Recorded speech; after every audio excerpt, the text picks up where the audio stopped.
Nancy Pelosi doesn't think there's anything wrong with members of Congress trading stocks, but the public disagrees strongly with her position. New legislation could put an end to this, and Farron Cousins from Trial Lawyer Magazine joins me to talk about what's going on. Look, there's no other way to say it. This is insider trading that's been blessed by Congress. You see story after story. Congressman or congresswoman moves into Congress. They have nothing. They're paupers when they start out. And within 8 years, they're millions of dollars wealthier. A lot of it has to do with insider trading, doesn't it? It really does. And look, this is one of the few issues where this truly is a both sides issue. You've got your Republicans, you've got your Democrats doing it. In the last year alone, 52 lawmakers from the House and Senate, along with 182 of their staffers, popped for this. And when I say popped, I mean absolutely nothing happened. It was just confirmed that these individuals were trading stocks on issues that were currently in front of Congress, which is, as you pointed out, insider trading. You know, when I listened to Pelosi's rationale, it was almost like let them eat cake. That's what it sounded like to me. Let them eat cake. We deserve this. Look, here's what they do.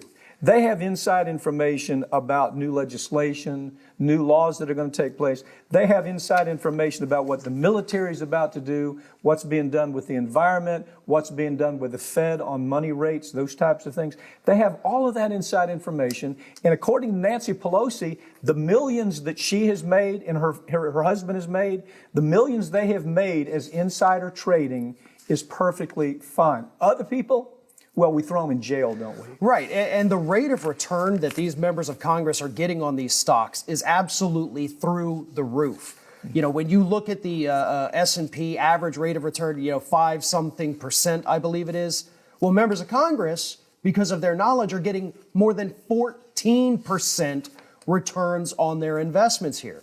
But, there's good news on the horizon, maybe. You do have Jon Ossoff from Georgia, Democratic senator, who's introduced legislation, says, listen, I know you're saying this, Pelosi, but we've got to do something. 76% of the public says they want us to stop doing this. Let's deliver. And Ossoff is the guy, let's not forget, he won his Senate seat because the two Republicans in that race were both accused of very serious insider trading. Yeah. It was Loeffler and Perdue. We talked about it on this show. Well, she's a dinosaur. Nancy Pelosi she's a pathetic dinosaur. And the Democrats can't seem to get their arms around that. The more she comes out, now you've got McCarthy, who's, of course, probably going to be the next House and, in charge of the House. He's attacking her. He's saying, how stupid to tell the American public that your insider trading is completely legitimate, that the tens of millions, if you follow these stories, tens of millions that her husband has made and that she has made by nothing less than insider trading is just okay. Well, and if you want to know why we're not getting any action on things like breaking up these tech monopolies, look at the stocks they own. Google, Alphabet, Facebook, Netflix, all of these big tech giants and these members of Congress, Pelosi specifically and her husband, are buying and selling these stocks because they know, look, as long as we don't do anything, the stocks are going to keep going up. She's an embarrassment. When she gets on the air and says, oh, this is perfectly fine, she is a frigging embarrassment.